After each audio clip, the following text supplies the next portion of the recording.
अगर मैं आपसे पूछूं कि संविधान का सबसे बड़ा स्रोत कौन सा अधिनियम है, या भारत में पहली बार मुसलमानों के लिए पृथक निर्वाचन किस अधिनियम से शुरू हुआ, या द्वैध शासन डायरकी कब आया?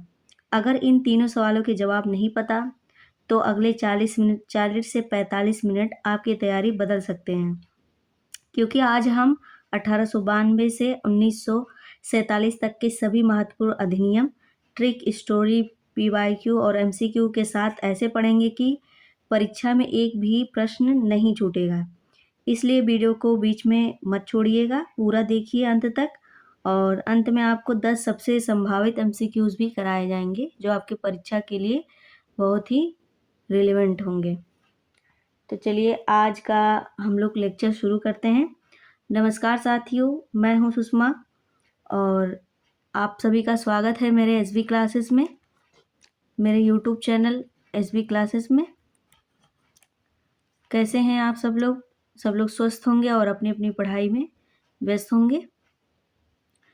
तो चलिए हम लोग बात करेंगे अगले टॉपिक के बारे में। हमारा टॉपिक है आज का, इसको ऊपर कर लेते हैं। आज का टॉपिक है 1892 इंडियन काउंसिल का एक्ट। ठीक है, 1892 का भारत परिषद अधिनियम। भारत परिषद अधिनियम। ये टॉपिक आज का पहला टॉपिक है इस लेक्चर का। हर टॉपिक में आपको कंसेप्ट, उसके रिलेटेड स्टोरी और ट्रिक और एक एमसीक्यूज कराए जाएंगे, ताकि आपको यहीं पे याद भी करा दिया जाए, क्वेश्चन की प्रैक्टिस भी करा दी जाए और कंसेप्ट भी समझा दिया जाए और टॉपिक भी कवर करा दिया जाए सिलेबस के अनुसार। ठीक है, तो आप लोग निश्चिंत रहिए और पूरे एकाग्रचित होकर पढ़िए हमारे साथ। ठीक है, तो आज का टॉपिक है पहला 1892 का भारत परिषद अधिनियम।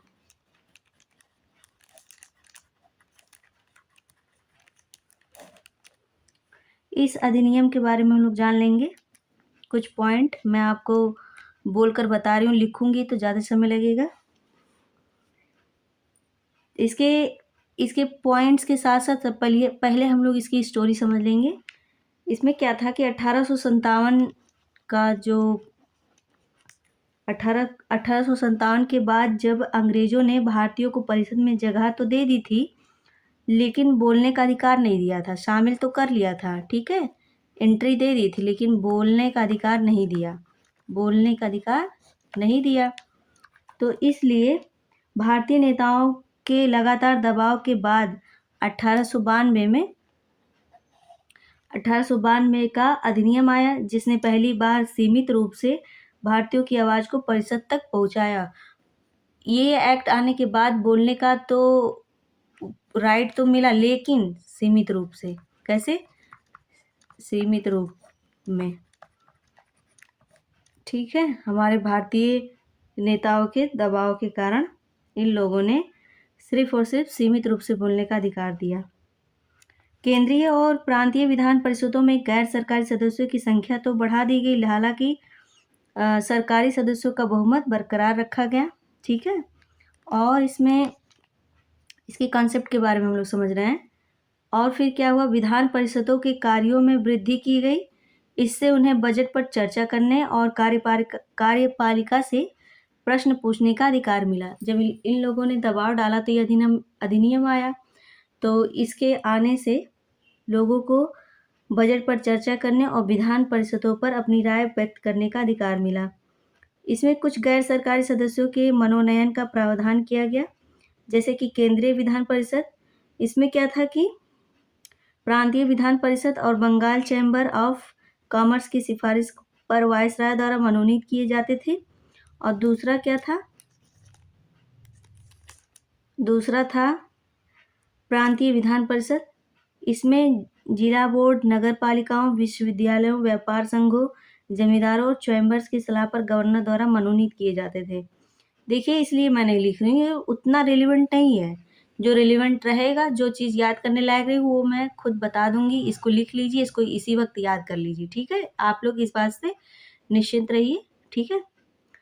और कर दिए गए। और इस अधिनियम में निर्वाचन, यही अधिनियम 1892 का जो अधिनियम आया था, इसी में ही निर्वाचन, इलेक्शन, हाँ, शब्द का कहीं भी उल्लेख नहीं किया गया था, लेकिन इसमें मनोनीत सदस्यों के लिए एक सीमित और अप्रत्यक्ष निर्वाचन का प्रावधान किया गया था, ठीक है। उल्लेख तो नहीं था, लेकिन अप्रत्यक्ष निर्वाचन का क्या किया गया था, प्रावधान किया गया था। अब हम लोग इसको याद कर लेते हैं ट्रिक के माध्यम से। इसमें कुछ ज़्यादा ज़रूरी चीज़ नहीं था, जो था मैंने बता दिया। अभी कीवर्ड्स भी बता दिए जाएंगे। तो 1892 बराबर BQN। अब B क्या है, ये हमारा ट्रिक है, ठीक है। ये ट्रिक है, इसको याद रखिए, इसी वक्त रट लीजिए, ठीक है। B क्या है हमारा, B है बजट डिस्कशन। अभी मैंने बताया ना, बजट पर बोलने का अधिकार दिया गया। पहले तो बोलने ही नहीं दिया जा रहा था, तो ये 1892 का अधिनियम लाया गया। तो इससे क्या हुआ, बजट पर डिस्कशन का अधिकार प्राप्त हुआ, ठीक है। और क्यू क्या है, क्यू है क्वेश्चनिंग, प्रश्न पूछने का अधिकार दिया गया, लेकिन अभी मैंने बताया ना, सीमित तौर से। ये नहीं कि उनके ऊपर हावी हो जाओ, नहीं, सीमित तौर से, जो वो चाहेंगे वही पूछ सकते हो, लेकिन उतना नहीं। एन से नॉमिनेशन, मतलब चुनने का अधिकार, मतलब तुम भी निर्वाचन नहीं, अभी मैंने बताया ना निर्वाचन, वो भी डायरेक्ट निर्वाचन नहीं, अप्रत्यक्ष रूप से। समझ में आया आप सभी को। अप्रत्यक्ष रूप से इन सदस्यों को, नेताओं को अधिकार मिला था, ये भी नहीं कि डायरेक्ट। कैसे, अप्रत्यक्ष रूप से। अंग्रेज उतना ही काम करते थे जितना उनकी भलाई बनी रहे, मतलब उनका नुकसान ना होने पाए, ठीक है। अब इसके पॉइंट में जान लेंगे, पॉइंट के बारे में। पहली बार बजट पर चर्चा का अधिकार मिला, पहली बार बजट पर चर्चा का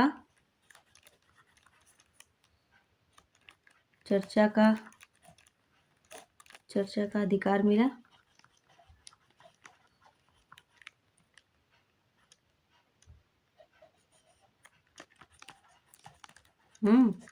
दूसरा क्या मिला, प्रश्न पूछने का अधिकार।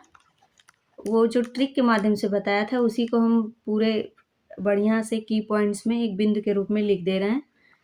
आप लोग लिख भी सकते हैं, मतलब हम बोल रहे हैं, आप लोग लिख लीजिए। प्रश्न पूछने का सीमित अधिकार मिला, लिख लीजिए, सीमित अधिकार मिला, ठीक है। फिर अप्रत्यक्ष, बोला ना मैंने, प्रत्यक्ष रूप से नहीं मिला था निर्वाचन का अधिकार, नॉमिनेशन का। अप्रत्यक्ष रूप से प्रतिनिधित्व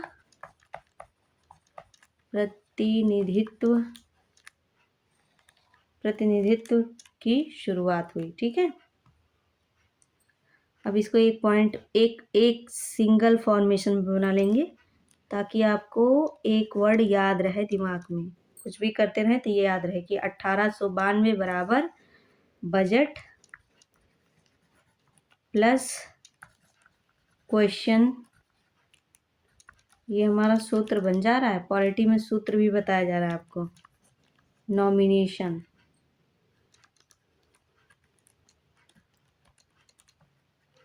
ठीक है। ये हो गया हमारा एक सूत्र बनके तैयार, फॉर्मूला, वो भी याद करने का, इस अधिनियम को।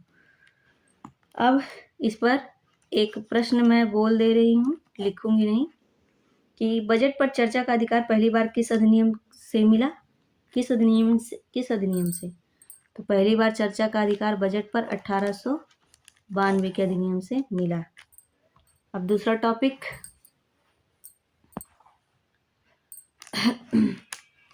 टॉपिक दूसरा कौन सा है? भारतीय परिषद अधिनियम 1909 मार्ले मिंटो सुधार। 1909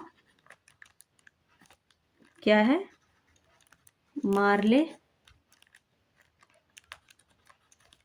मिंटो सुधार। मार्ले मिंटो सुधार, ठीक है। ये हमारा दूसरा टॉपिक है आज का, 1909 मार्ले मिंटो सुधार। अब मार्ले मिंटो सुधार का कॉन्सेप्ट समझ लेंगे। सारी चीज़ें एक लय के साथ, एक क्रमबद्धता के साथ आपको पढ़ाई जा रही हैं। आप लोग पढ़िए विश्वास रखकर और इस कंटेंट पर पूरा रियलाई कीजिए। आपको कहीं भी भटकने की ज़रूरत नहीं है। कॉन्सेप्ट इसका समझते हैं। मैं बोल रही हूँ, जो लिखने लायक होगा वो लिखवा दूंगी, आप लोग निश्चिंत रहिए इस बात से, ठीक है। चलिए सुनते हैं, पढ़ते हैं। केंद्रीय विधान परिषद के सदस्यों की संख्या 16 से बढ़कर कितनी कर दी गई? 60 कर दी गई। हालांकि जो प्रांतीय परिषदों में यह संख्या एक समान नहीं थी। जो ये सेंट्रल विधान परिषद था उसमें सदस्यों की संख्या 16 से बढ़ाकर कितना कर दिया गया था? 60 कर दिया गया था। और ये संख्या एक समान नहीं थी। कोई ज़रूरी कंपल्सेशन नहीं था कि एक समान ही रहेगा, ठीक है, कंपल्सरी नहीं था। और दूसरा पॉइंट, केंद्रीय विधान परिषद में सरकारी सदस्यों का बहुमत बना रहा, जबकि प्रांतीय विधान परिषद में गैर सरकारी सदस्यों के बहुमत की अनुमति दी गई। जो प्रांतीय विधान परिषद में जो थे उनके गैर सरकारी सदस्यों की बहुमत की अनुमति मिली थी। गैर सरकारी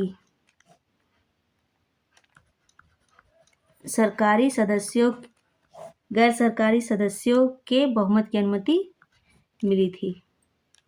फिर अगला, विधान परिषदों को अधिक विचार विमर्श की शक्तियां दी गई, ठीक है। विधान परिषद को अधिक विचार विमर्श की शक्ति दी गई कि आप लोग डिबेट डिस्कशन कर सकते हैं। विचार विमर्श शक्ति मिली है ना। विचार विमर्श की शक्ति दी गई। सदस्यों को पूरक प्रश्न पूछने और बजट आदि पर प्रस्ताव पेश करने की अनुमति दी गई। बजट पर बोलने का अधिकार 1892 के अधिनियम से मिला और यही था उन लोगों को कि बजट पर पूरक प्रश्न पूछने की अनुमति दी गई, है ना। बजट के अलग अलग मदों में, अगला पॉइंट है, बजट के अलग अलग मदों पर मतदान की अनुमति दी गई। बजट पर मतदान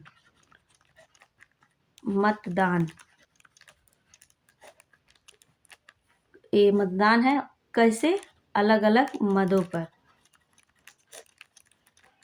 पर, ठीक है। हालांकि समग्र रूप से बजट पर अभी भी मतदान की अनुमति नहीं थी। फिर भी पूर्ण रूप से ऐसा नहीं था कि पूर्ण रूप से मतदान की अनुमति मिल गई हो, नहीं। और क्या है, मुसलमानों के लिए पृथक निर्वाचन मंडल का प्रावधान किया गया और केवल मुसलमान ही मुस्लिम उम्मीदवारों को वोट दे सकते थे। इसी जो मार्ले मिंटो सुधार था 1909 के ही अधिनियम से, मार्ले मिंटो के अधिनियम से ही मुसलमानों को क्या मिल गया अधिकार? पृथक निर्वाचन का अधिकार। पृथक निर्वाचक का अधिकार, पृथक निर्वाचक मंडल का प्रावधान किया गया और मुस्लिम उम्मीदवार को वोट दे सकते थे, हिंदू को नहीं, ठीक है। ये किस एक्ट से आया था? 1909 के। ये पॉइंट इंपॉर्टेंट है। अब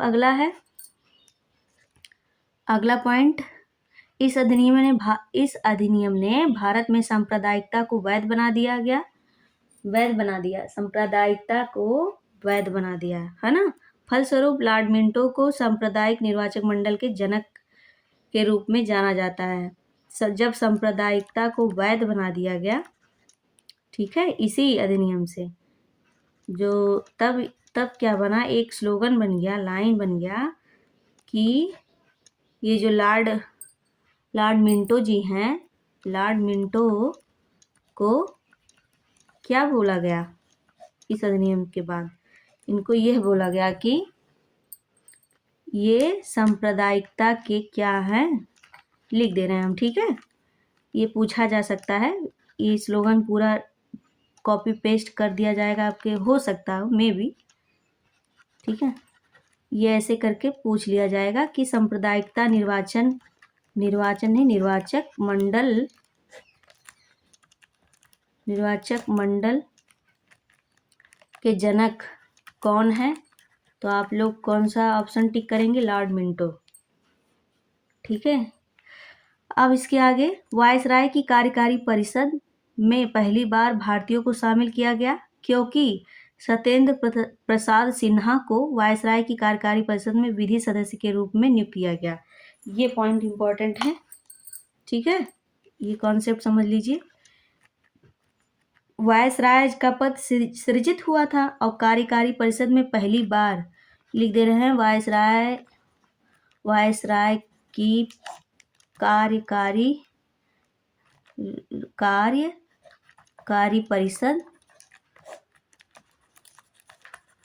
परिषद में पहली बार किसे शामिल किया गया? कौन से व्यक्ति थे भारतीय जिन्हें नॉमिनेट किया गया था? भारतीय व्यक्ति थे, कौन थे? सत्येंद्र। ये पूछा जाएगा एग्जाम में, इसको ध्यान रखिएगा, ठीक है। विद्या ऐसी चीज है, नॉलेज और ज्ञान जो सही मिल जाए और एक निरंतरता, एक फ्लो के साथ मिल जाए, सटीकता के साथ, तो कहीं धोखा नहीं देगी आपको, ठीक है। किसी भी एग्जाम में पूछ ली जाएगी। मैं कोई स्पेसिफिक एक एग्जाम की बात नहीं कर रही हूँ। तो टॉपिक पे आते हैं। वायसराय कार्यकारी परिषद का गठन किया गया। इसमें पहली बार एक भारतीय को नॉमिनेट किया गया था। वो पहले भारतीय कौन थे? सत्येंद्र प्रसाद सिन्हा जी थे। अभी एक सब सारा ट्रिक के रूप में, एक कीवर्ड्स के रूप में आपके सामने लाया जाएगा, परेशान मत होइए आप लोग, ठीक है। तो सत्येंद्र प्रसाद सिन्हा जी थे और इनको क्या किस चीज का सदस्य बनाया गया था? यही हम लिख दे रहे हैं, विधि सदस्य,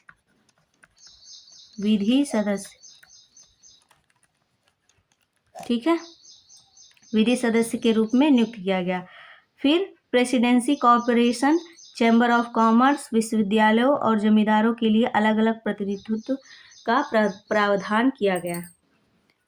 ये चीज़ें हम लिख दे रहे हैं, हो सकता हो कॉन्सेप्ट बिल्ड के लिए, कॉन्सेप्चुअल क्लैरिटी आपको रहे, ठीक है, इसीलिए। प्रेसिडेंसी, ये चीज़ें ऊपर की याद हो गई ना सत्येंद्र प्रसाद सिन्हा के बारे में। विधि सदस्य थे, पहले भारतीय थे, वायसराय की कार्यकारी परिषद में इन्हें नियुक्त किया गया था। प्रेसिडेंसी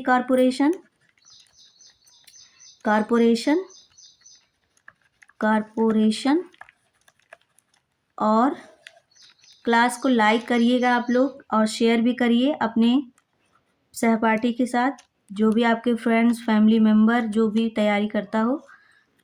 ये पॉलिटी की क्लास है और इससे बाहर वनडे एग्ज़ाम से रिलेटेड कहीं भी क्वेश्चन बाहर नहीं जाएगा। सबसे ज़्यादा वेटेज वनडे एग्ज़ाम में इस सेक्शन से सबसे ज़्यादा रहता है यूपीएसआई में, ठीक है। यूपीएसआई में सबसे ज़्यादा पूछा जाता है और यूपी ट्रिपल एससी में भी पूछा जाता है। पढ़े रहेंगे तो कहीं काम ही आएगा, ठीक है। इस एवरग्रीन टॉपिक है। और विश्वविद्यालयों,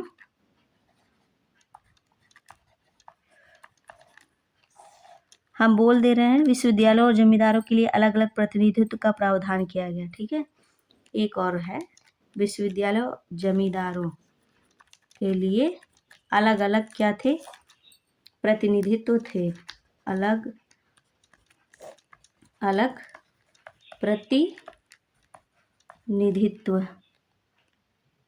प्रतिनिधित्व,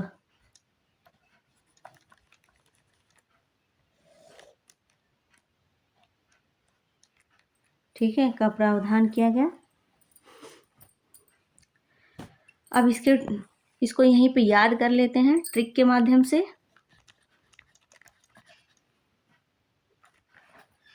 इसके जो ये 1919 का एक्ट था, भारतीय अधिक प्रतिनिधित्व चाहते थे, और लेकिन अंग्रेजों ने सुधारों के साथ फूट डालो राज करो की नीति भी अपनाई, तो इसीलिए ये 1919 का रिफॉर्म लाया गया। ठीक है, अंग्रेजों के द्वारा। शब्दों पे भी ज़्यादा ध्यान दीजिए आप लोग। चलिए ट्रिक बनाते हैं। 1909 बराबर M and M, M and M, M M, पहले एम का मतलब है मॉर्ले, मॉर्ले जी।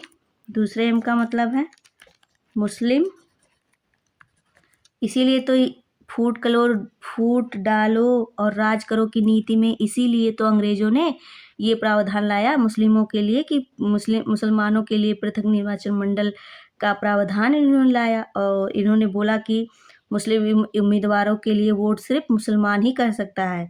इसी के नाते हमारे देश में फूट डालो राज करो की नीति इतनी प्रभावी हुई, यही अधिनियम के द्वारा। ये मॉर्ले जी थे और मुस्लिम।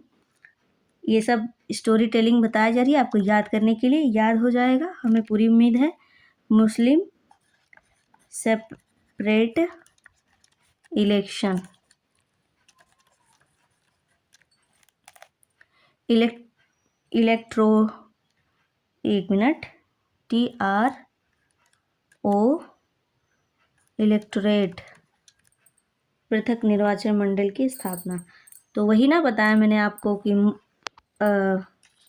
मुसलमानों के लिए पृथक निर्वाचन मंडल, और क्या था, केंद्रीय एवं प्रांतीय परिषदों का विस्तार हुआ, सदस्यों की संख्या बढ़ी इससे। अब एक लाइन में इसको बना लेते हैं। 1909 बराबर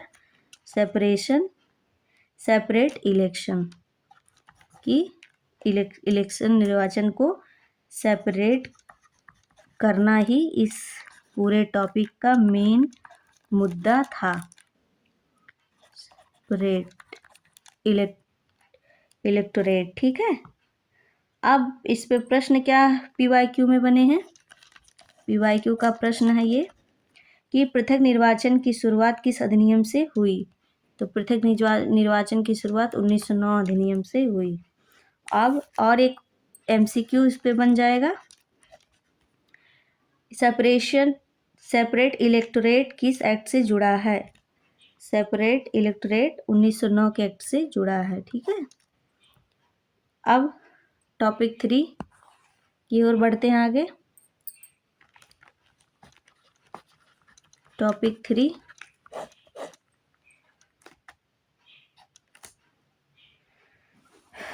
टॉपिक 3 है 1919 का मॉन्टेग्यू चेम्सफोर्ड सुधार।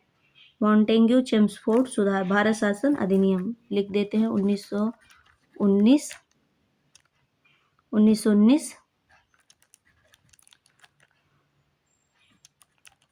मॉन्टेग्यू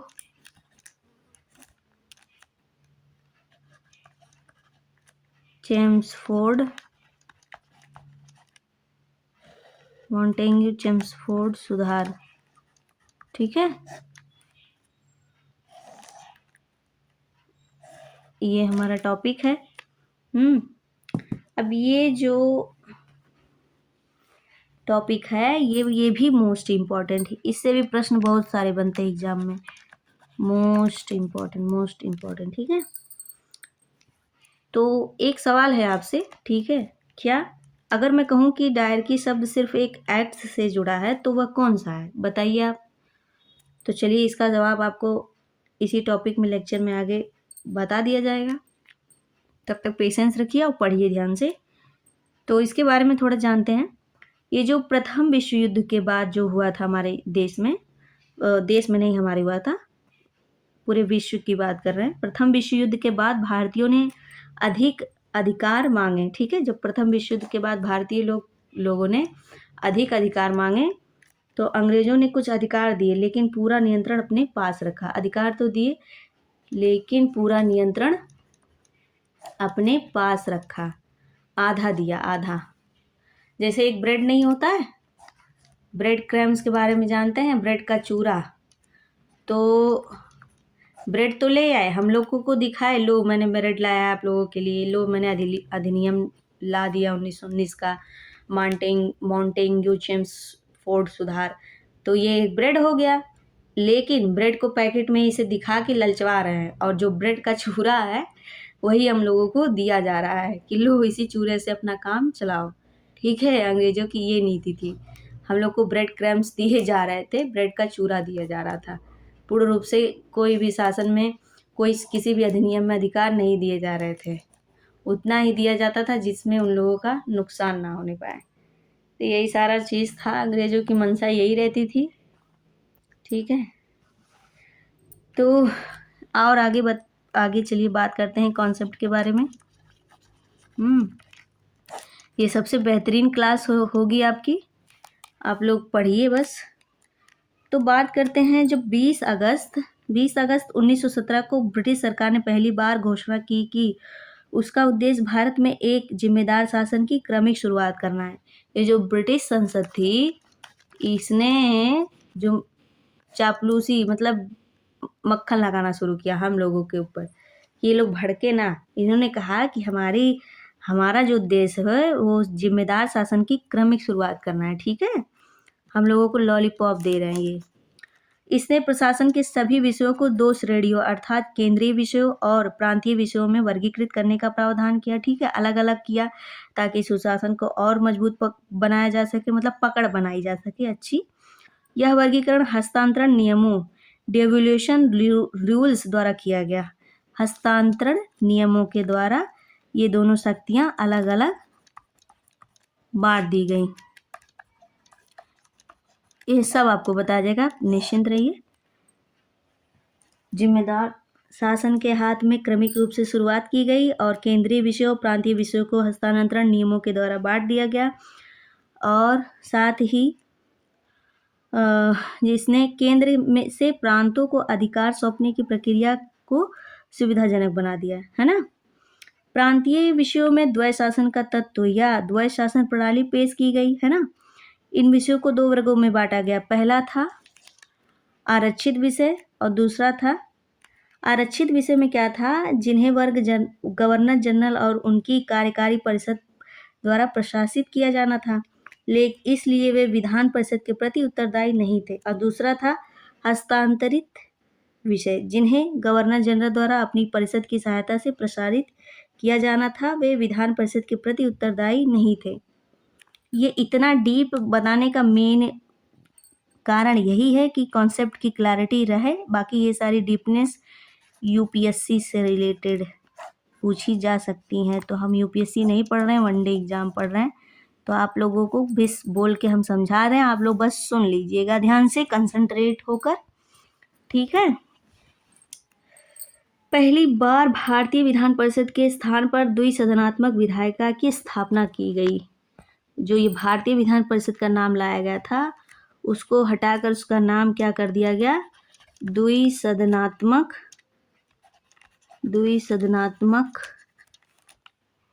क्या, द्विसदनात्मक विधायिका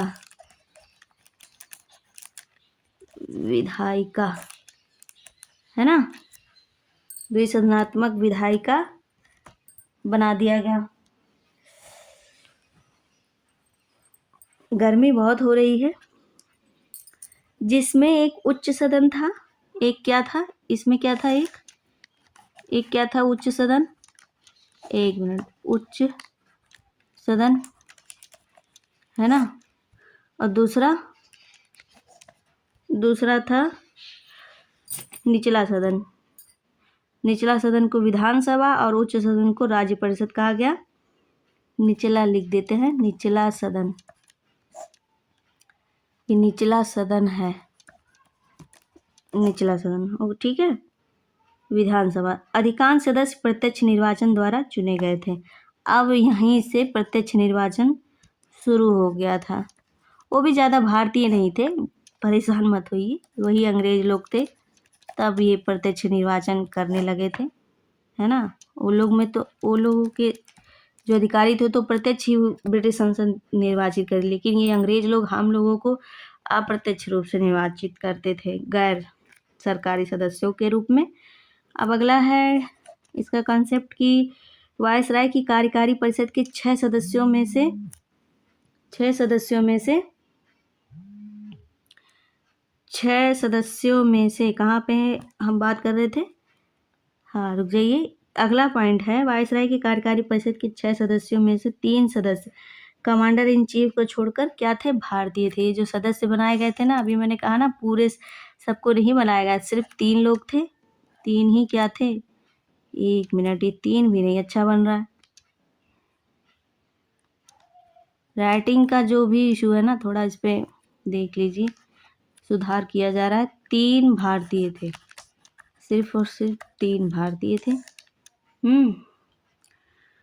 अब कमांडर इन चीफ को छोड़कर बाकी सब 3 भारतीय थे। और सिखों, इस भारतीय ईसाइयों, आंग्ल यूरोपीय और यूरोपीय लोगों के लिए पृथक निर्वाचन मंडल का विस्तार किया गया। ये अंग्रेज लोग कितना हर लोगों के लिए जाति धर्म के हिसाब से निर्वाचन कर रहे थे। मुसलमानों का तो कर ही दिए थे, साथ ही साथ सिखों, भारतीय ईसाइयों लोग, आंग्ल यूरोपीय लोग और यूरोपीय लोगों के लिए भी अलग निर्वाचन मंडल का निर्माण कर दिया। इन लोगों के अंदर इतना भेदभाव था कि क्या बताएं। इसी की वजह से तो ट्रेन के डिब्बों में क्लास अलग थी, वो सारी चीज़ें इन्हीं लोगों के माइंड का उपचार कीड़ा है, जो आगे ये बहुत ही खराब सिस्टम था ये सब भेदभाव। और प्रांतीय बजट को केंद्रीय बजट से अलग कर दिया गया और प्रांतों को अपना बजट बनाने की अनुमति दी गई। प्रांतों का बजट अलग हो गया, है ना। अब एक नए पद लंदन में भारत के उच्चायुक्त का सृजन किया गया। एक नया पद बनाया गया, ये जो मांटेग्यू चेम्सफोर्ड था, क्या बनाया गया था? एक नया पद, कौन सा पद था? लंदन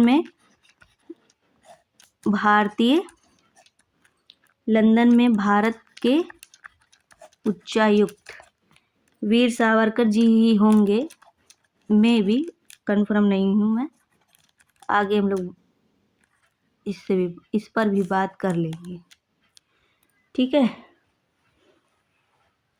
सृजित किया गया, भारत के राज्य सचिव द्वारा किए जाने वाले कुछ कार्यों को उसे हस्तांतरित कर दिया गया, ठीक है। सिविल सेवकों की भर्ती के लिए वर्ष 1926 में, ये जो सिविल सेवा है 1926 में क्या किया गया? 1926 में एक केंद्रीय लोक सेवा आयोग की स्थापना की गई। एक केंद्रीय लोक सेवा आयोग की स्थापना की गई। लोक सेवा आयोग की स्थापना, है ना, की गई 1926 में। इस अधिनियम ने चैम्बर ऑफ प्रिंसेस, जिसे नरेंद्र मंडल के नाम से भी जाना जाता है, की स्थापना का प्रस्ताव रखा। चैम्बर ऑफ प्रिंसेस, ठीक है, रखा। चैम्बर का उद्घाटन वर्ष 1921 में हुआ था, जिसमें 120 सदस्य थे, जिसमें से 108 राज्यों के राजकुमार थे और अन्य राज्यों के 12 प्रतिनिधि थे। इसका अध्यक्ष वायसराय गवर्नर जनरल होता था, ठीक है। चैम्बर ऑफ प्रिंसेस का अध्यक्ष, अगर ये महत्वपूर्ण होगा तो मैं बता दूंगी, मुझे तो नहीं लगता इतना रिलेवेंट है, इतना डीप नहीं पूछा जाएगा। वायसराय गवर्नर जनरल होता था। इसने सामान्य हित के मामलों पर परामर्श और चर्चा को सुविधाजनक बनाया। ये एक ऐसा कंटेंट है ना, जो अगर छात्राएं जो भी साथी अगर यूपी पीसीएस यूपीएससी से भी रिलेटेड पढ़ रहे हैं ना, एक रिवीजन के तौर पे, तो वो भी पढ़ सकते हैं। ये एवरग्रीन कंटेंट है, जो कभी नहीं मतलब कमज़ोर हो सकता, कि मतलब और एग्ज़ाम के लिए और कहीं पढ़ना पड़े, ठीक है। आप लोग इससे निश्चिंत रहिए पूरी तरीके से। तो हम लोग बात क्या कर रहे थे? हाँ, इस अधिनियम के अंतर्गत एक वैधानिक आयोग की नियुक्ति का प्रावधान किया गया, जिसे हम अधिनियम के लागू होने के 10 साल बाद इसकी कार्यप्रणाली की जांच करके रिपोर्ट देने के लिए कहा गया था। अब 1919 जो मांटेग्यू चेम्सफोर्ड सुधार था, इसी के साथ एक और कमीशन आया, और ये कमीशन महत्वपूर्ण है, इम्पोर्टेंट है। यह कमीशन कौन सा कमीशन था? Simon commission. साइमन कमीशन 1927, ठीक है, साइमन कमीशन 1927। चलिए इसके बारे में बात कर लेंगे, साइमन कमीशन के बारे में। ये ब्रिटिश सरकार द्वारा सर जॉन साइमन, ये सर जॉन साइमन का नाम ही था, इन्हीं के नाम पे पड़ा, के नेतृत्व में 7 सदस्यीय वैधानिक आयोग का गठन हुआ अपने निर्धारित समय से 2 वर्ष पहले। ठीक है, और किया गया, जिसका कार्य नए, इनका नाम सर जॉन साइमन था, और यह कमीशन 1927 में आया था। ये 2 चीज़ हो गई याद करने लायक। और इसमें 7 सदस्यीय वैधानिक आयोग गठन किया गया। 7 सदस्यीय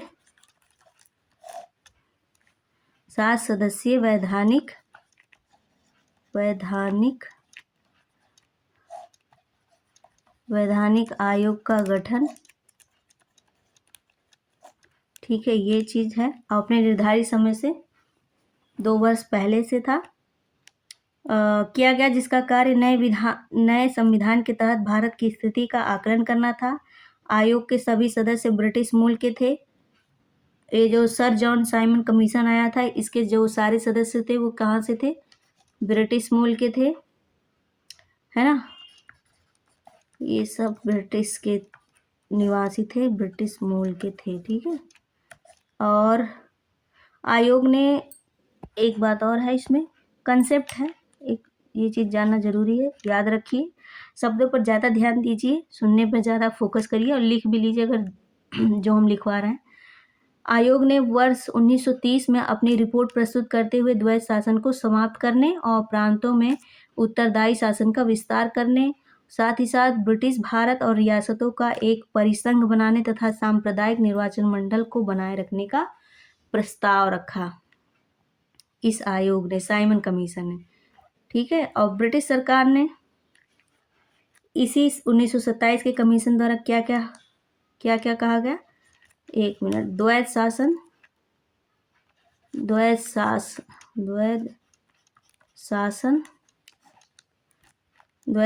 को समाप्त करने,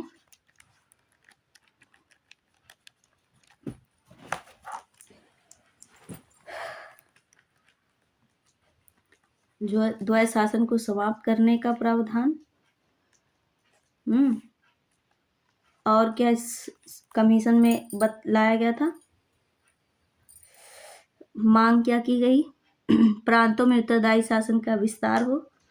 ठीक है, और तीसरा था सांप्रदायिक निर्वाचन मंडल को बनाए रखना था। तीसरा था सांप्रदायिक निर्वाचन मंडल को बनाए रखना, निर्वाचक मंडल को बनाए रखना। और साथ ही ब्रिटिश सरकार ने इन प्रस्तावों पर चर्चा करने के लिए 3 गोलमेज सम्मेलन आयोजित किए। यही जो मांग रखी गई थी सर जॉन साइमन कमीशन के द्वारा, इन्होंने ही कहा था कि तब ब्रिटिश सरकार ने कहा, इन सारी चीज़ों की जांच और परख करने के लिए 3 गोलमेज सम्मेलन बुलाया गया।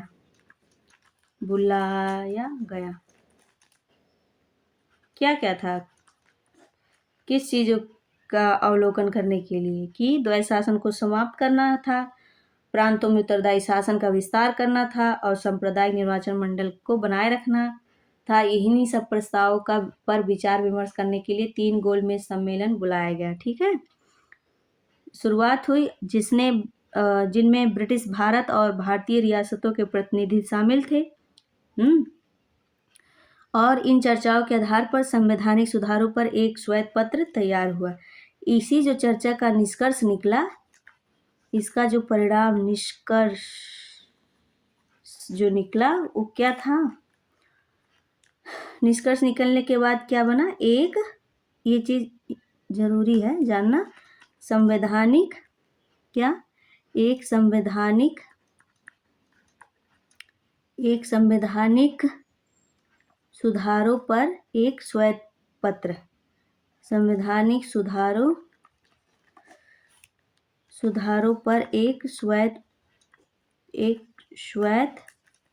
पत्र,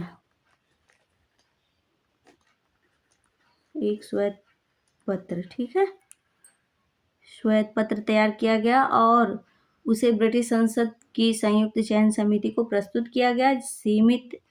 समिति की सिफारिशों को कुछ संशोधनों के साथ, है ना, बाद में भारत शासन अधिनियम 1935 में शामिल कर लिया गया। यही जो संवैधानिक सुधारों पर एक श्वेत पत्र जो लाया गया था, है ना, यही से क्या हो गया था, 1935 का जो भारत शासन अधिनियम था उसी में इंक्लूड कर लिया गया।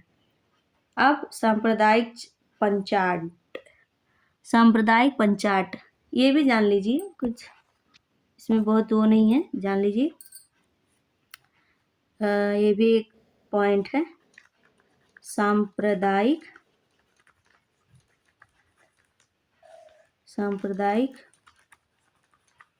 पंचाट।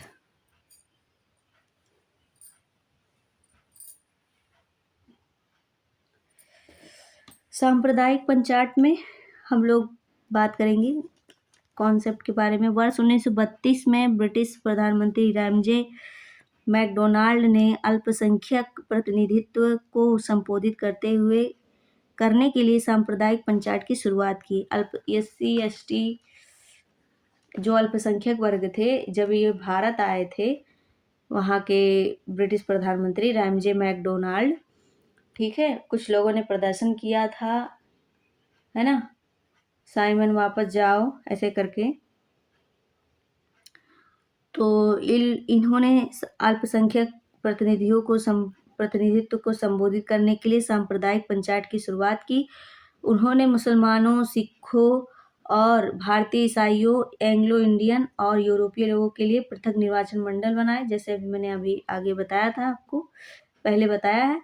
और क्या था इस प्रावधान का विस्तार कि दलित वर्गों, जिन्हें अनुसूचित जाति भी कहा जाता है, को भी इसके दायरे में शामिल किया जाए। गांधी जी ने दलित वर्गों के लिए सांप्रदायिक प्रतिनिधित्व के विचार का विरोध किया। इन लोगों का ये नाम ही बहुत अजीब था, ठीक है, इसीलिए गांधी जी और चिढ़े रहते थे, है ना। और इन लोगों का एकदम साफ एजेंडा था कि फूट डालो, राज करो, बंटवारा कर दो, सांप्रदायिक तौर से, जाति आधारित तौर से, रंग से, पहनावे से, पैसे से, सारी चीज़ों से तोड़ डालो इन लोगों को, है ना। कांग्रेस और डॉक्टर BR अम्बेडकर के बीच एक समझौता हुआ जिसे पूना पैक्ट कहा गया, है ना, और जिन्हें हिंदू संयुक्त निर्वाचन मंडल को बनाए रखा गया है, जिनमें लेकिन दलित वर्गों के लिए आरक्षित सीटों का प्रावधान कर दिया गया था, ठीक है, गांधी जी और अम्बेडकर जी के प्रयासों से। और ब्रिटिश सरकार ने पूना पैक्ट को स्वीकार भी कर लिया था। पूना पैक्ट किसके किसके बीच हुआ था? पूना पैक्ट किसके बीच हुआ था? BR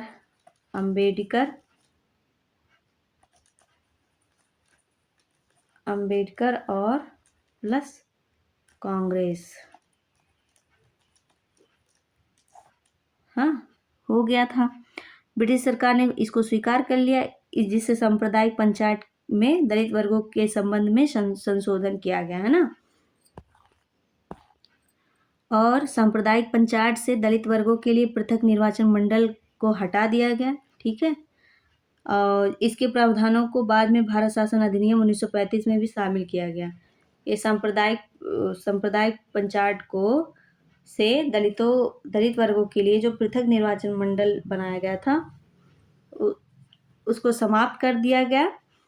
और इसे समाप्त करने के जो तरीके थे, जो प्रावधान थे, इसी को ही 1935 में शामिल किया गया, ठीक है, आगे के लिए। इसलिए वर्ष 1935 के अधिनियम के तहत केंद्रीय और प्रांतीय विधानमंडलों का संशोधित सांप्रदायिक पंचायत के आधार पर गठन किया गया, है ना। अब हम लोग बात करेंगे, इसको याद कर लेते हैं ट्रिक के माध्यम से।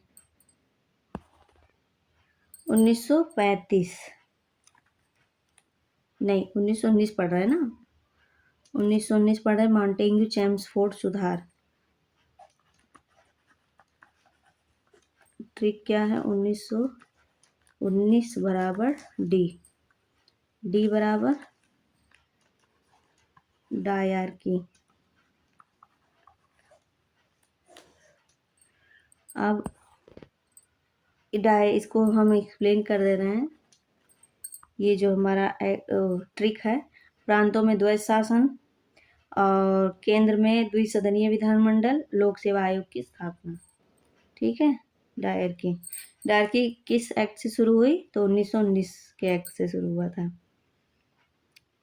अब हम लोग बात कर लेंगे 1935 का अधिनियम, भारत शासन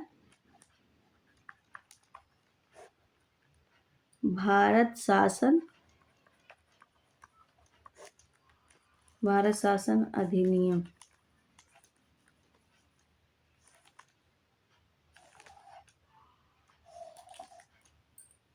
भारत शासन अधिनियम 1935। ये जो अधिनियम था बहुत ही मोस्ट इम्पॉर्टेंट टॉपिक है ना। अगर कोई पूछे कि भारतीय संविधान का सबसे बड़ा स्रोत कौन सा अधिनियम है, तो आप लोग क्या उत्तर देंगे? बताइए। तो ठीक है, यह ब्रिटिश काल का सबसे विस्तृत अधिनियम था, ये जो 1935 का भारत शासन अधिनियम था, जिसने भारतीय संविधान की कई व्यवस्थाओं की नींव रखी थी। ये हमारे संविधान का एक क्या है? नींव है, नींव। ठीक है, अब हम लोग इसके बारे में थोड़ा पढ़ लेंगे।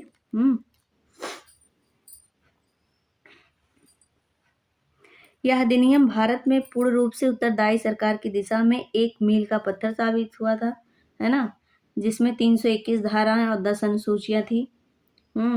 इस अधिनियम का उद्देश्य एक अखिल भारतीय परिसंघ का निर्माण करना था, जिसमें प्रांतों और रियासतों को इकाइयों के रूप में शामिल किया जाना था। हालांकि इस जो अधिनियम था, इस परिसंघ में रियासतों के शामिल न होने के कारण यह कभी सफल नहीं हो पाया।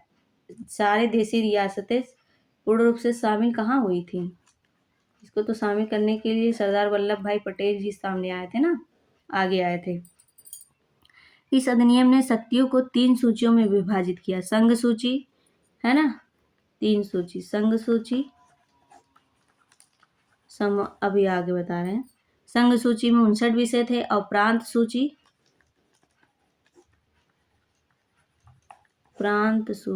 एक मिनट, प्रांत सूची और प्रांत सूची के में कितने विषय थे? 54 विषय थे। और समवर्ती सूची,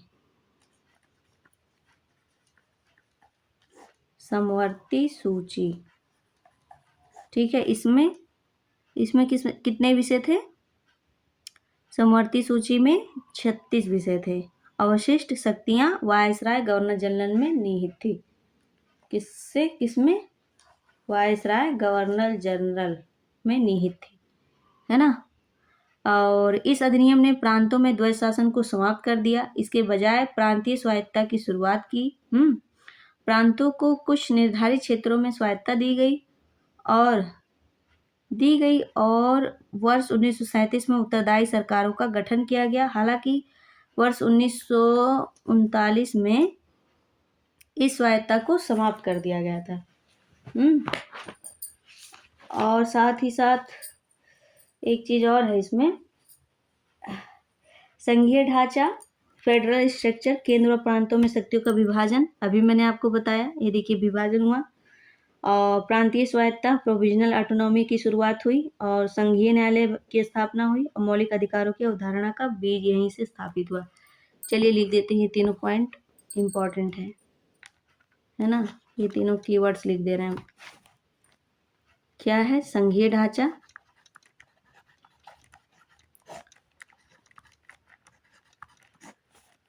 संघीय ढांचा क्या है? संघीय ढांचा में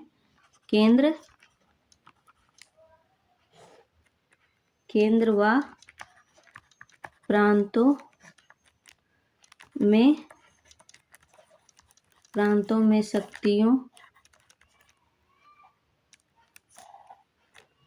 शक्तियों का विभाजन, ठीक है। और क्या है मेन चीज, प्रांतीय स्वायत्तता,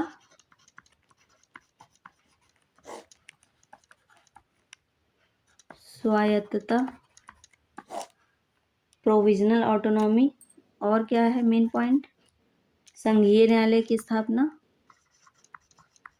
1935 के अधिनियम से हुई थी। संघीय न्यायालय की स्थापना। और क्या हुआ था,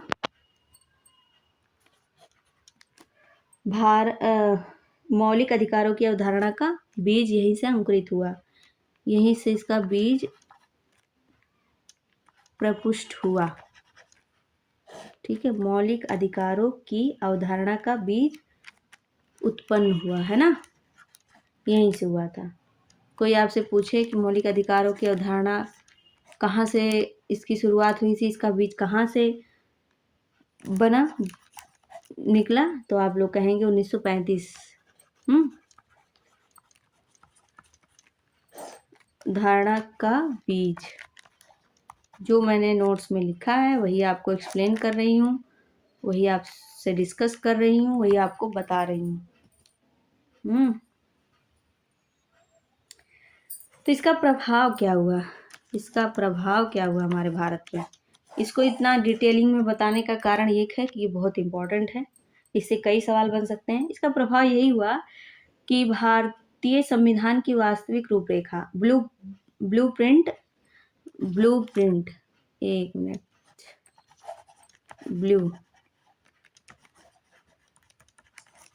ब्लूप्रिंट संविधान सभा ने इससे प्रेरणा ली, ठीक है।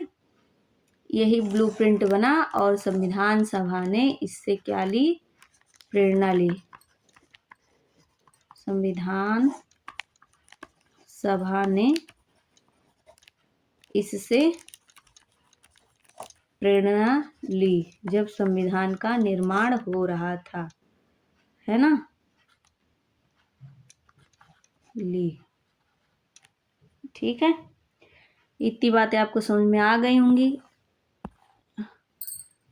तो चलिए 1935 को ट्रिक के माध्यम से हम लोग अपने दिमाग में छाप लेते हैं, याद कर लेते हैं, बैठा लेते हैं। 1935 बराबर क्या ट्रिक मैंने बनाया है,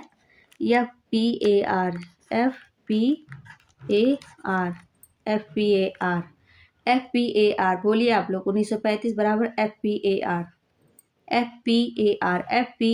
है ना। तो F का मतलब होगा फेडरल स्कीम, अभी बताया ना, संघीय ढांचा, इंग्लिश में भी पढ़ा करिए, है ना। फेडरल स्कीम, ऊपर मैंने हिंदी बताया है, इसमें इसलिए मैंने लिखा था इंग्लिश में, तो ट्रिक बन गया था ना, बढ़िया याद करने में आसानी हो गई इसीलिए। पी से प्रोविंशियल ऑटोनॉमी,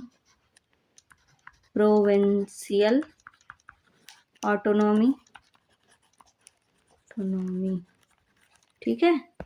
FPAR, ए से क्या बनेगा, ऑल इंडिया फेडरेशन,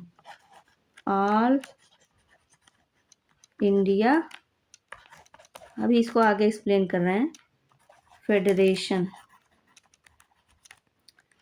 आर से रिजर्व बैंक, एक minute,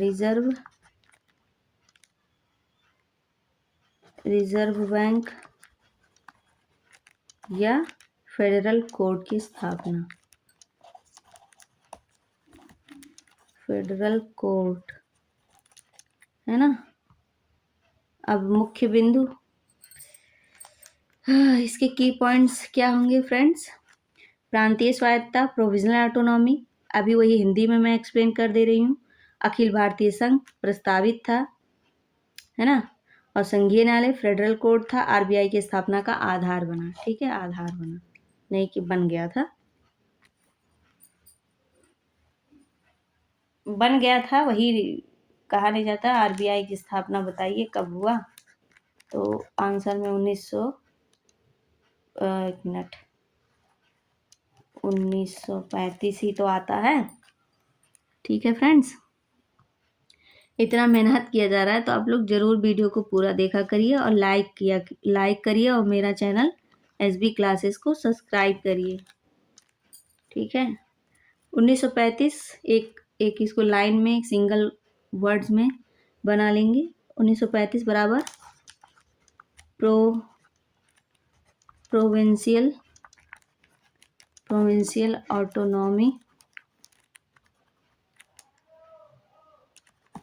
autonomy plus federal court,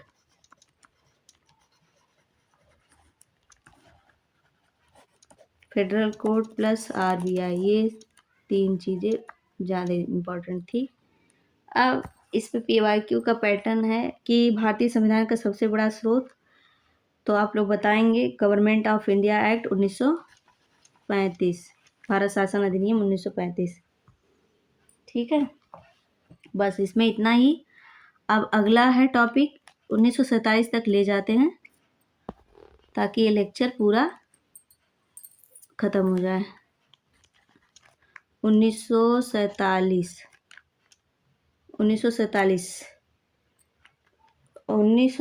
क्या था? भारतीय स्वतंत्रता अधिनियम। 1947 भारतीय स्वतंत्रता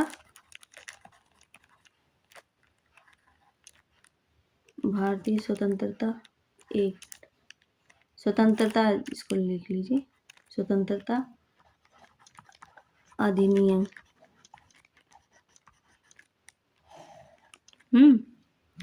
भारतीय स्वतंत्रता अधिनियम।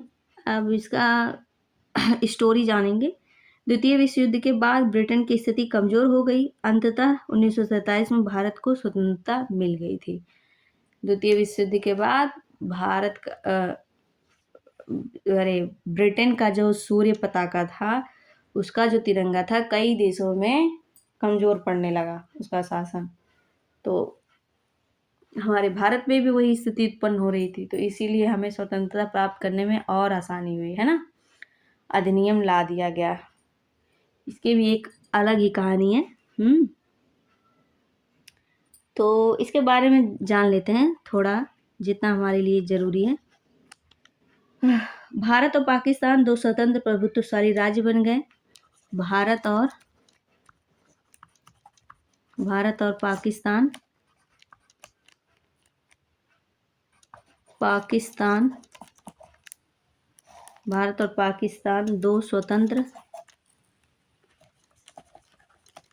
2 स्वतंत्र प्रभुत्वशाली राज्य बने। 2 स्वतंत्र प्रभुत्वशाली राज्य बने, है ना। एक चीज हुआ। दूसरा क्या हुआ? इससे ब्रिटिश क्राउन का अधिकार समाप्त हो गया, है ना।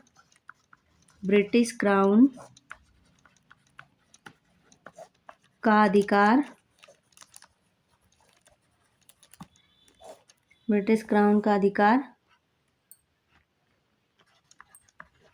समाप्त हुआ। और क्या था तीसरा? संविधान सभा को संविधान निर्माण का अधिकार मिला। ये जो संविधान सभा थी हमारी, उसे संविधान निर्माण का अधिकार प्राप्त हो गया। संविधान सभा को संविधान निर्माण का अधिकार मिला। हो गया। अब अगला और क्या जानने योग्य है? भारत को पूर्ण संवैधानिक स्वतंत्रता मिल गई। भारत को कहीं भी किसी का दबाव नहीं था और पूर्ण रूप से क्या मिल गया? संवैधानिक स्वतंत्रता मिल गई।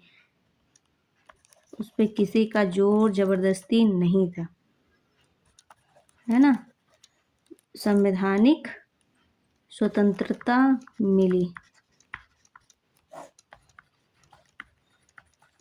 अब इससे प्रभाव क्या हुआ? परिणाम क्या बना? महत्व क्या हुआ इससे? कि भारत को संवैधानिक स्वायत्तता और संविधान निर्माण की पूर्ण शक्ति प्राप्त हो गई। हम लोग अपने देश के लिए खुद अपने जनता के द्वारा, अपने प्रतिनिधियों के द्वारा नियम बनाने के लिए स्वतंत्र हो गए। हमारे ऊपर कोई और नियम नहीं बनाएगा, हम लोग अपने लिए नियम खुद बनाएंगे।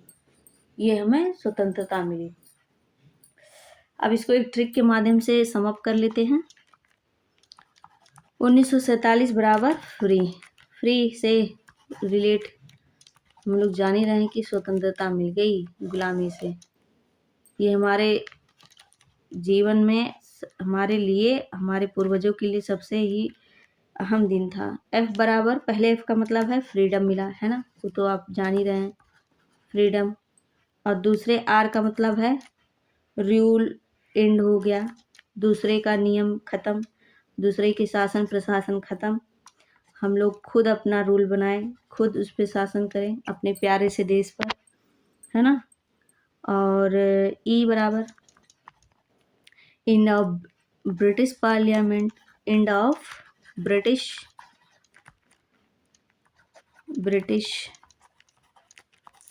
याद करने के लिए सारी ट्रिक्स और टिप्स आपको बताई जा रही हैं। पार्लियामेंट, है ना। तो और दूसरे का मतलब है एग्जीक्यूटिव पावर टू इंडिया, सारा एग्जीक्यूटिव संवैधानिक पावर हमारे पास आ गया, एग्जीक्यूटिव पावर ऑफ इंडिया, है ना। भारत एवं पाकिस्तान 2 डोमिनियन बने, है ना। अभी मैंने आपको बताया ब्रिटिश संसद का नियंत्रण समाप्त हो गया, संविधान सभा को पूर्ण विधायी शक्ति मिल गई। इसी से 1947 हमारा क्या है, इंडिपेंडेंस डे है। अब स्वतंत्र भारत की पहली कैबिनेट के बारे में हम लोग जानेंगे। इस टॉपिक में इतना ही। अब स्वतंत्र भारत की पहली कैबिनेट, तो पहली कैबिनेट कौन कौन थी?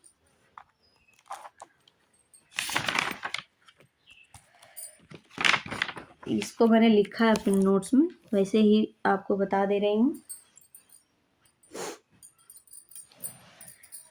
कुल 14 लोग थे ये जो पहली कैबिनेट बनी थी।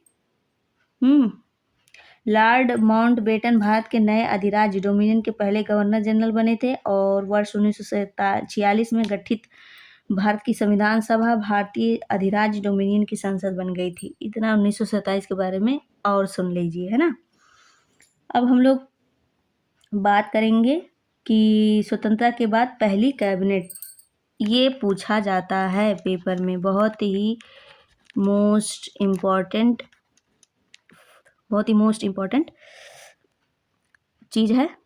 चलो फिर से लिखते हैं, स्वतंत्रता के बाद पहली कैबिनेट, आप लोग भी लिख लीजिए, है ना, एक जगह रहेगा, याद करने में आसानी होगी। पहली कैबिनेट, यहाँ से प्रश्न बनते हैं एग्जाम में। पहले कौन था? पहले नंबर पे हैं पहले सदस्य और विभाग। पहले सदस्य हमारे हैं जवाहरलाल नेहरू जी। इन्हें क्या विभाग मिला? प्रधानमंत्री सबसे पहले ये थे, हमारे स्वतंत्र भारत के पहले प्रधानमंत्री थे ये। प्रधानमंत्री, विदेश मामले,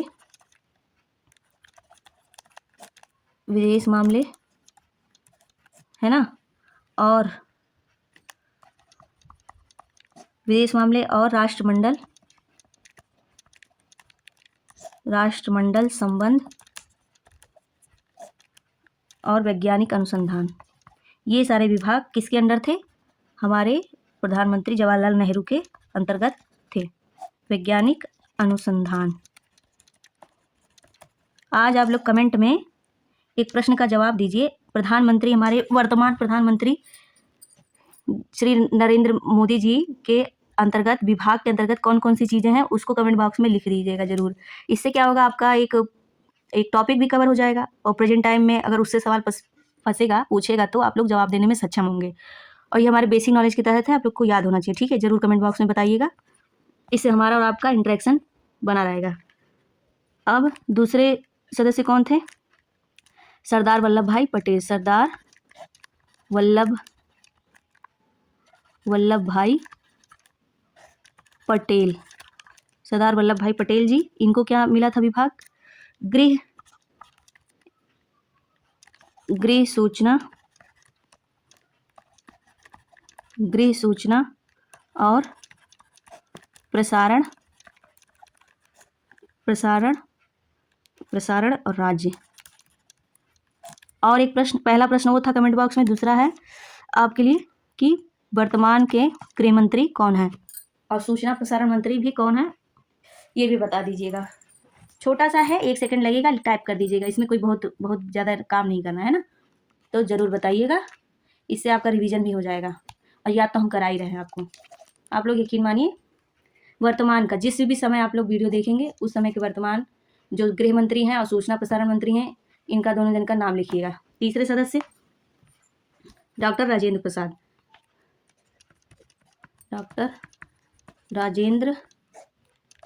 प्रसाद जी, इनको क्या मिला था? इनका नाम नहीं अच्छे से लिखाया है,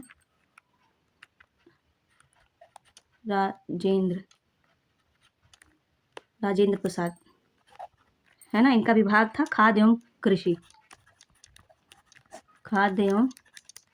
कृषि मंत्री थे ये। और फिर एक टास्क और है, एक क्वेश्चन का जवाब और दीजिए, वर्तमान में कौन है? खाद्य एवं कृषि मंत्री कौन है वर्तमान के? ये करंट अफेयर में पूछा जाएगा, आप लोग जरूर इसको सीरियस लीजिए। आप लोगों से पूछ रहे हैं तो आप लोग कमेंट बॉक्स में जरूर बताइए, आपके ही फायदे के लिए है, ठीक है। और चौथे कौन सदस्य हैं? मौलाना अबुल कलाम आज़ाद। मौलाना अबुल कलाम आज़ाद।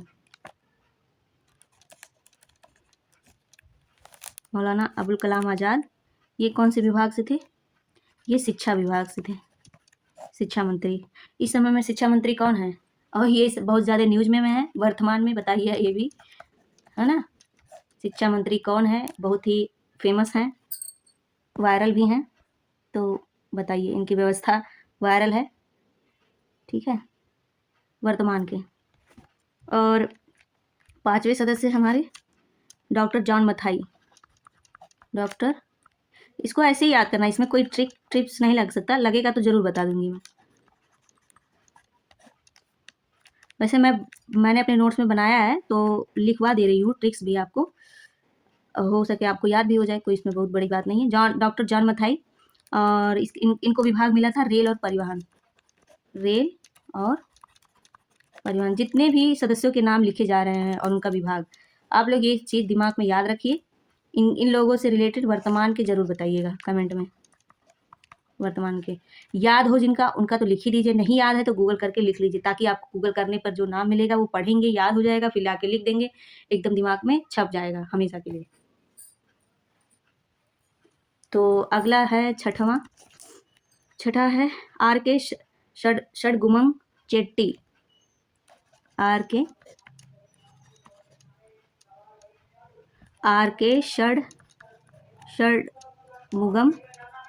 षडमुगम चेट्टी, इनका विभाग है, कौन सा विभाग मिला था? वित्त विभाग।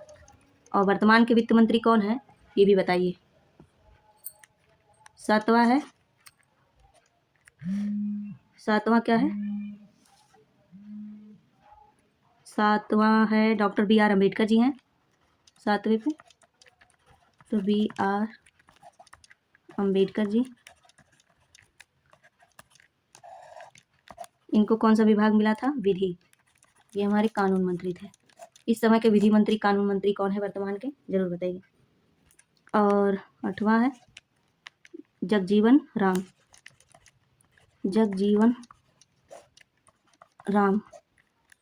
राम जी को कौन सा मंत्रालय मिला था? श्रम।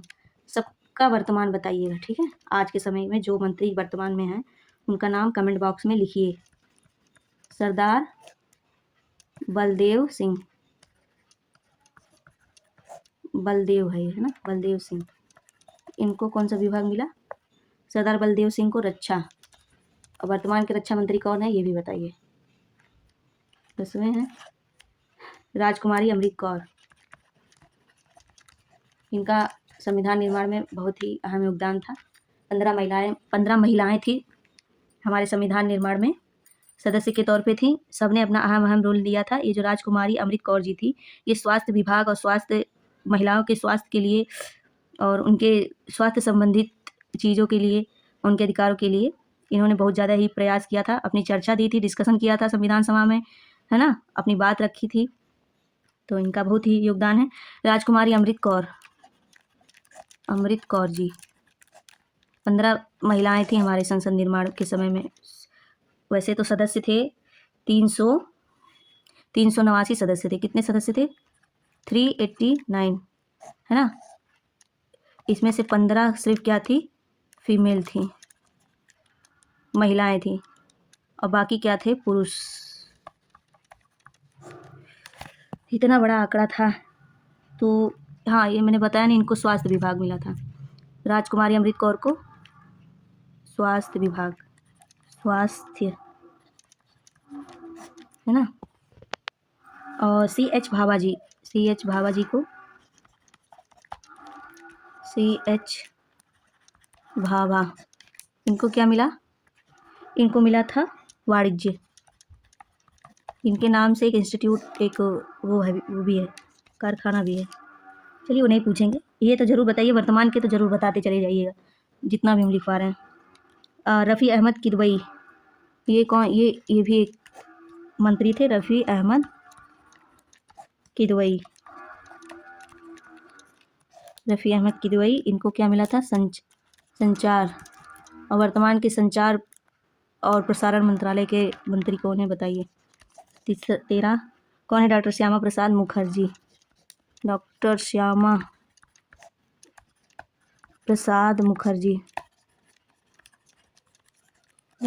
प्रसाद मुखर्जी जी। इनको क्या मिला था? विभाग उद्योग और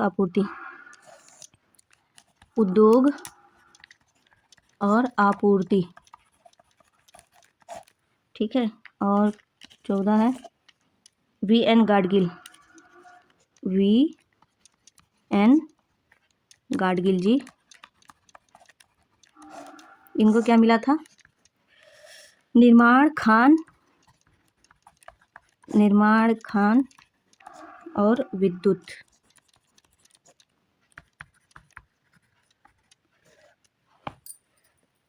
तो आज का लेक्चर यहीं पे समाप्त होता है। यहाँ तक देखने के लिए आपका धन्यवाद। थैंक्स फॉर वाचिंग, है ना। और कमेंट में ज़रूर बताइए जो भी मैंने आपसे सवाल किया है।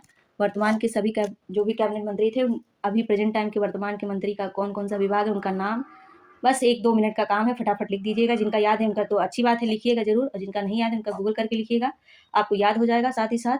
और इन सब का भी याद रखना है। अब एक ट्रिक मैंने बनाया था, चलिए उसको भी बता दे रहे हैं आपसे। ट्रिक क्या है? नाम है जो जिनका ट्रिक मेरा बैठा था उनका मैंने बनाया था, सबका नहीं बन पाया था। तो जिनका बनाया उनका मैं लिखवा दे रही हूँ। नेहरू पटेल अंबेडकर आज़ाद। नेहरू पटेल अंबेडकर आज़ाद, ये 4 नाम वनडे एग्जाम से संबंधित हैं और पूछे भी जा सकते हैं, है ना। नेहरू पटेल अंबेडकर आज़ाद। नेहरू थे प्रधानमंत्री, और क्या थे? प्रधानमंत्री थे, विदेश मामलों के मंत्री थे, राष्ट्रमंडल और वैज्ञानिक मामलों के थे। पटेल जी को याद ही है आपको, गृह, सूचना, प्रसारण और राज्य मंत्री। अंबेडकर जी विधि मंत्री थे, कानून। और आज़ाद, अबुल कलाम आज़ाद जी क्या थे? शिक्षा मंत्री। ये 4 याद ही होंगे आपको, इसीलिए मैंने इसका भी वो बना दिया था। अब हम लोग आते हैं मेगा रिवीजन, अपना फाइनल रिवीजन करते हैं। फाइनल मेगा रिवीजन, इतना पढ़ने के बाद रिवीजन तो बनता ही है ना, ताकि भूलें ना हम लोग कि पढ़ा नहीं, सारा भूल गया। अब 1892 क्या था? 1892 क्या था? बजट प्लस क्वेश्चन करने का अधिकार, वो भी सीमित था। और 1909 क्या था? सेपरेशन सेपरेशन नहीं, सेपरेट इलेक्टोरेट, पृथक निर्वाचक मंडल मुसलमानों के लिए अलग से।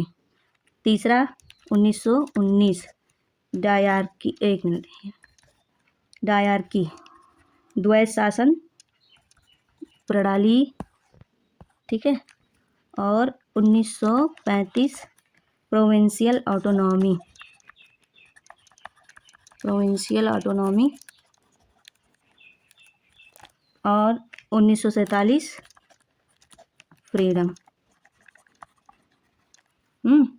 Super trick question, separation, dyarchy, autonomy, freedom, यही क्रम याद रखिए। पूरा ब्रिटिश संवैधानिक विकास आपकी स्मृति में बैठ जाएगा पूरे गारंटी के साथ, ठीक है। अगर आपने पूरा वीडियो देखा है तो कमेंट में लिखिए पॉलिटी मैराथन कंप्लीट। मैराथन नहीं है, सॉरी, मैराथन नहीं है, क्लास है। और अगले लेक्चर में संविधान सभा, संविधान निर्माण और महत्वपूर्ण अनुच्छेदों की शुरुआत करेंगे। अगर यह वीडियो उपयोगी लगा हो तो इसे अपने साथी के साथ, एक साथी के साथ जरूर शेयर करिए। ज़्यादा नहीं हम कह रहे हैं, एक साथी के साथ, ठीक है। शेयर करिए, लाइक करिए और सब्सक्राइब भी करिए चैनल, इससे मुझे मोटिवेशन मिलता है, ठीक है। ज़रूर इसका ख्याल रखिए, इतनी मेहनत की जा रही है कंटेंट पर, पढ़ाने पर, है ना। तो चलिए मिलते हैं, अपना तब तक ख्याल रखिए और अपनी पढ़ाई करते रहिए। धन्यवाद।